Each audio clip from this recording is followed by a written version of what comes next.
talking about Senator Frank Lautenberg died yesterday at the age of 89. He had been on Good Day New York a couple of times.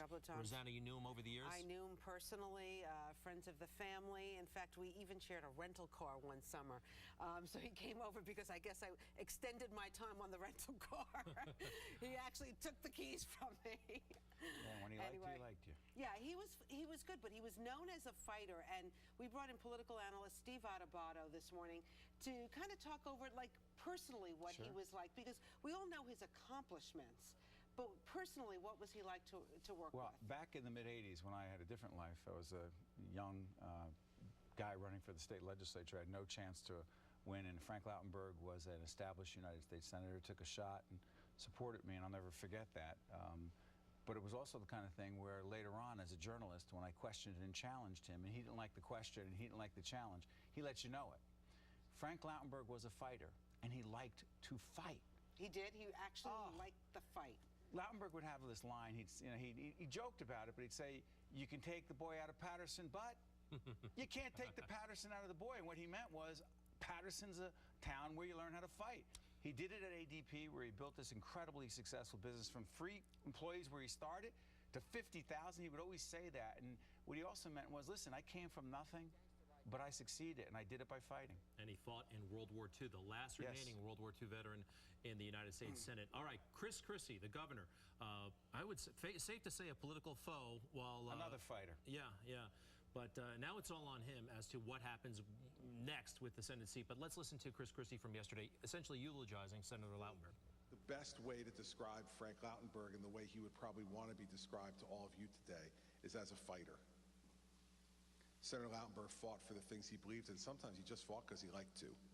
And so today is a sad day for the people of New Jersey. Whenever we lose someone who's committed to public service and has been an honest and dedicated public servant, as Senator Lautenberg was, it's a loss for everyone. And now Chris Christie is the guy who's got to make several key decisions. You know, people say, wow, look at Chris Christie. He gets to appoint a United States Senator. Yeah. He can make a lot of people angry. He's going to make a lot of people angry. There are a lot of risks associated with this, because I'll tell you what, we were talking back and forth with our editors and producers and everyone involved in this, trying to figure out what is the law. You would think that when a United States Senator who serves for 31 years passes, what's the law? You go to the statute. What does it say? Right, but it's not. You would think. It's not? Go to the United States Constitution. The U.S. Constitution says one thing. Go to the New Jersey law. It says another thing. Therefore, it is unclear whether Chris Christie is appointing a United States Senator to replace Frank Lautenberg for what? A few months until a November 2013 election, or 17 months until a November 2014 election. That's crazy. The U.S. Constitution says one thing, New Jersey statute says another. And therefore, whether Christie appoints someone for a few months or 17 months impacts who he appoints. Impacts who he appoints. Yes, it is confusing. It truly is, and all of it has political peril. Who are the leading candidates right now? Let's put off the win part. What names are floating around? Well, first of all, for people who think that Chris Christie is such a maverick, and because of his bromance with President Obama, that he's crossing the aisle and he may appoint a Democrat, you can forget about that. Oh, that's not going to happen, huh? What do I think? I think it's lunacy. Well, Cory Booker really wants the job, doesn't he? Yeah, Cory Booker wants to do anything to get out of Newark. Well, why are you laughing at me? Yeah, he wants the job, but there's no way Chris Christie is going to do that. Cory Booker wants he should leave. No. He wants to. Cory Booker wants to get out of Newark and not be the mayor anymore, and he wants to be a United States Senator, and that's fine. But it's not going to get there by Chris Christie appointing him, and I'll tell you why. Because Chris Christie cannot be the head of the Republican Governors Association. He cannot be a candidate for president in 2016 and go to the Republicans in 2016 and say, I want to be the candidate. I want to be the Republicans, conservative Republicans. By the way, I was the guy who appointed the Democrat to be. That's not going to work. Booker's out. He's out. Booker's out. It's a pipe dream. Greg is hoping for Geraldo. Well, Geraldo, yes, I happen to like Geraldo. Who doesn't like Geraldo? Well, Geraldo has talked about publicly running for the Senate. Yeah, well, not going to happen. Not going to happen. Steve just has all the answers here. I don't have the answers. I'm just telling you who's not going to be. Okay. Who is realistically? Tom Kean Jr. No. Tom Kean Sr., possibly. You're just so... You said now you're going to say I'm negative. Tom Kean Jr., why not him? I'll tell you why not Tom Kean Jr. I'll tell you why not Joe Carrillos, and I'll tell you why people who want it. Because I think the pressure is on Chris Christie to appoint someone, a Republican, who is not going to run for the seat. someone who is not an active candidate. Lieutenant Governor, the Lieutenant Governor. Lieutenant Governor Kim Guadagno, who has been a silent partner. She's been a strong partner for the governor. She could be the candidate, but I think there's got to be an implied understanding that she would not be an active candidate. And I'll tell you why.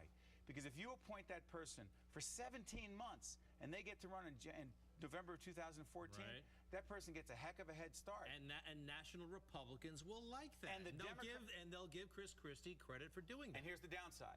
Then all the Democrats who think Chris Christie is bipartisan and think that he is, here's the problem. He's trying to walk this balance beam, and it's tough.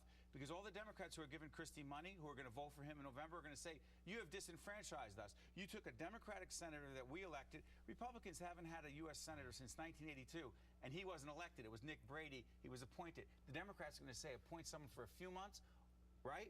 Or appoint someone who's not going to run for 17 months, a Republican. Well, listen, we know how important that vote is because Senator Lautenberg, he's been so sick.